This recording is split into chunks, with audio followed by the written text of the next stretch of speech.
We are discussing about common source JFET amplifier. Okay, so we have to design a common source amplifier, JFET amplifier, and we have to plot the frequency response, and we also have to find the input impedance as well as the output impedance. Okay, so first this is the circuit diagram of a JFET. How to design a JFET amplifier? This is the circuit diagram.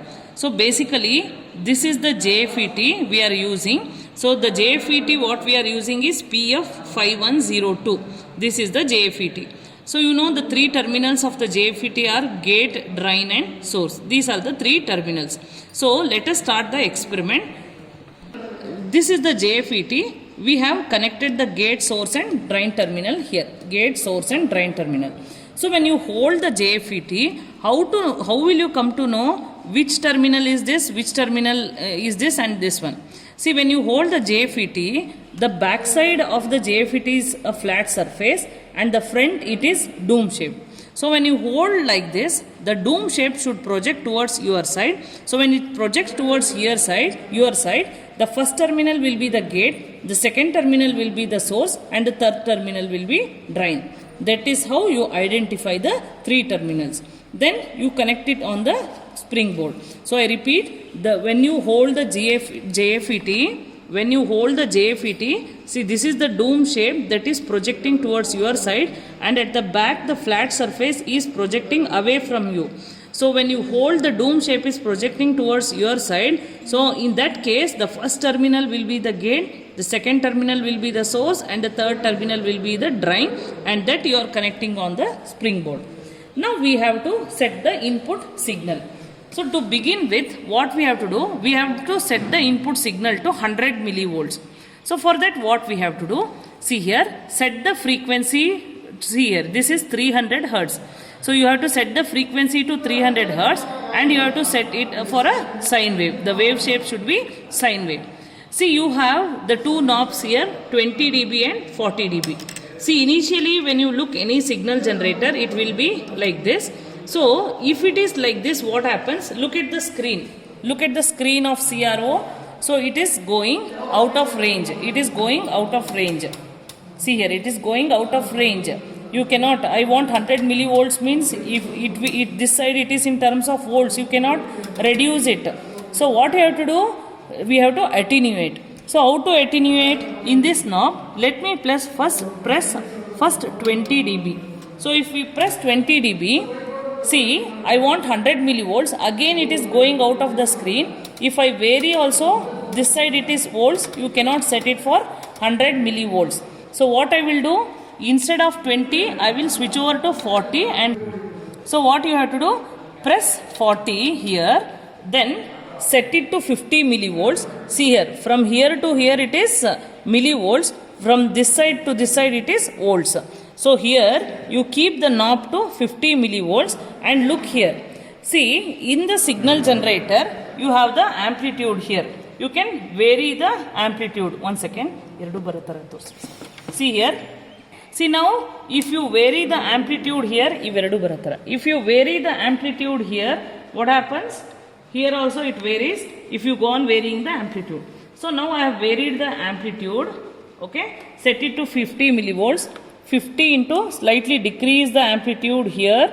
So it is exactly for two boxes, 2 into 50 will become 100 millivolts. So now we have set the input signal to 100 millivolts. So now we have to rig up the circuit like this.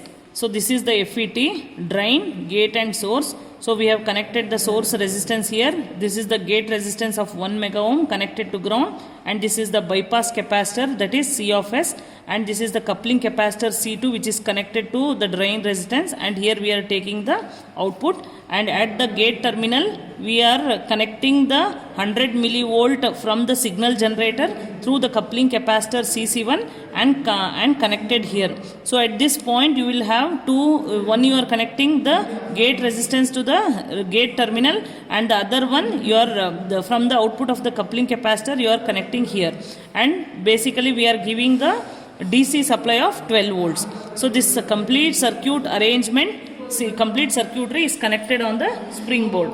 I hope everyone know how to connect it like this. Okay, see here, this is the 12 volt supply we are giving.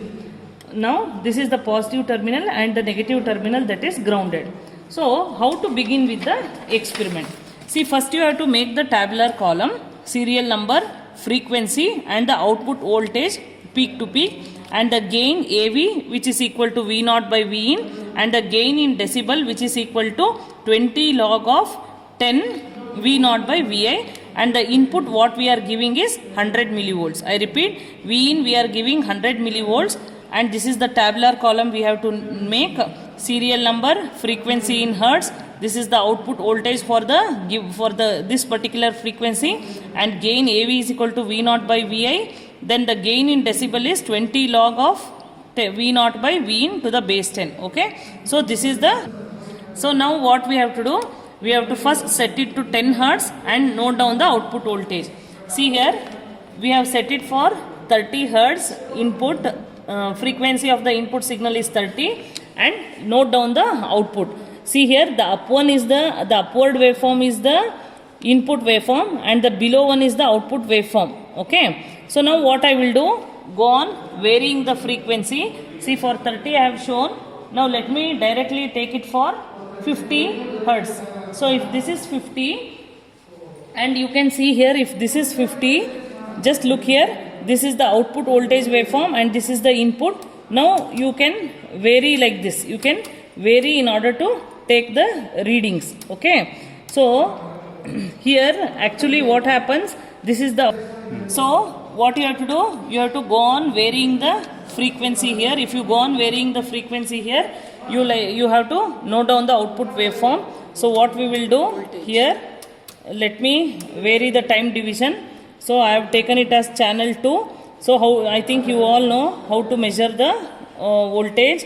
So here 1.245, 1.5 into 2 is 3 volts.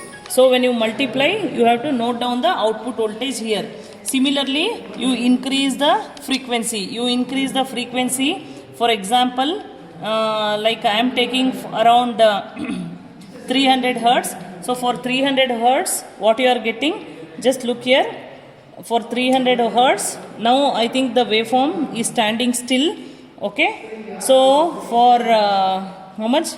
300 hertz, you are getting 1.8 into 2. So this is for 300 hertz. Similarly, you go on varying the frequency like this. See, look at the tabular column, 10 hertz, 30 hertz, 50 hertz, 80 hertz, 100 hertz, 300 hertz.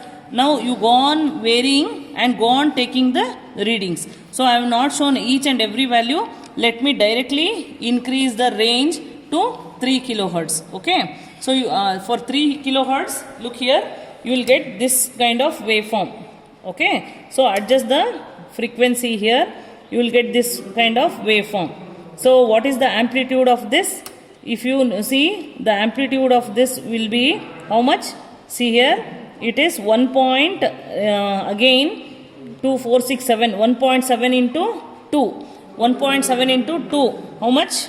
1.7 into 2 will be 3.4 volts. Like this, it will go on increasing as the frequency is increased. Now what we will do, directly still let us increase the frequency range to 30 kilohertz. Okay. So if it is 30 kilohertz here, look at the waveform. So the amplitude will start decreasing. Okay. I think you have solved this in the RC coupled amplifier in the beginning. See here, again it is 1.246. So the amplitude has been decreased compared to the previously measured frequency. So it is 1.6 into 2. So it will be 3.2 volts. So initially for 3 kilohertz it was 4. Now as the frequency is increasing, the amplitude of this output voltage is decreasing. So let me increase the frequency up to 300 kilohertz. So look at the waveform here. So if you increase to 300 kilohertz, look at the amplitude here. So if you look at the amplitude, it will be around 2.4. So we have taken the readings for 30 hertz, 3 kilohertz, 300 kilohertz. So the different waveforms, if you observe, it is shown there, the amplitude will go on decreasing. So see, once again we are showing together. Look here, at low frequency, look at the amplitude, it is high. So 30 hertz, it is high. So now I will increase the frequency to 300 hertz. So if I go on increasing the frequency, look here, I am increasing the frequency. Look at the change in the amplitude. So still if I increase the frequency to 3 kilohertz, see here, I have increased the frequency to 3 kilohertz. You can see the increase in the output voltage initially. Suppose if I increase the frequency to 30 kilohertz, here it is again same or slight, again it is same. Still you increase the frequency to 300 kilohertz, you can see here the frequency, the amplitude is decreased. This is very good example. For 300 kilohertz, it is, the amplitude is decreased. Similarly, increase to 3 megahertz and look at the output waveform here. So if you look at the output waveform here, it is completely decreased. Okay. So for 300 it is this much. For 30 kilohertz again it is like this. You can see the variation in the output. So after taking the readings like this, you have to plot this graph on the logarithmic graph sheet. So if you plot, you will get this. So frequency take along the x-axis, gain in the y-axis. So gain is what? 20 log of V0 by Vi. I am taking the gain in decibels. So if you plot the graph for these readings, you will obtain in this form. See, after plotting the graph, the next step is we have to find the input impedance, and next we have to find the output impedance. So to find the input and the output impedance, it is 100% similar to the previous voltage series feedback amplifier which you have solved during the class.